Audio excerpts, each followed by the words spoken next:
আমার ওম প্রকাশদার কাছে প্রশ্ন হচ্ছে নির্বাচনে জয়ী হলে এই ফেয়ার ইলেকশন যদি হতো এই মুহূর্তে ভূমিকম্প হচ্ছে আমরা অনুভব করছি ভূমিকম্প হচ্ছে কলকাতায় বাবা কলকাতায় ভূমিকম্প হচ্ছে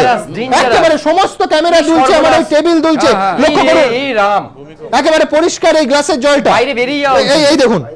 বাইরে বেরিয়ে যাও সম্পূর্ণ ভূমিকম্প হচ্ছে এবং যথেষ্ট জোরে বাইরে বেরিয়ে যাও যথেষ্ট জোরে ভূমিকম্প হচ্ছে বাইরে বেরোনো উচিত বাইরে বেরোনো জোরে উচিত হ্যাঁ না না না আমার মনে হচ্ছে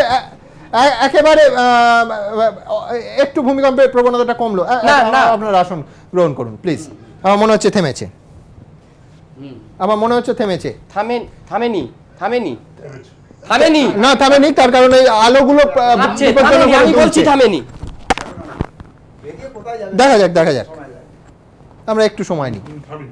থামেনি 2 মিনিট ধরে এই কম্পন চলে বুঝতেই পাচ্ছিলেন যে এই স্টুডিওতে আমরা সবাই লাইভ অনুষ্ঠান করছিলাম আমরা উঠে দাঁড়ালাম এবং গোটা এই স্টুডিওর যাবতীয় লাইটস একেবারে 2 মিনিটেরও বেশি সময় ধরে নড়তে লাগলো এবং বিজনই ইনফ্যাক্ট ক্রাইসিস কলটা প্রথম তোলে যে আমাদের বেরোনো উচিত তবে শেষ পর্যন্ত এই স্টুডিওর ভেতরেই অপেক্ষা যাক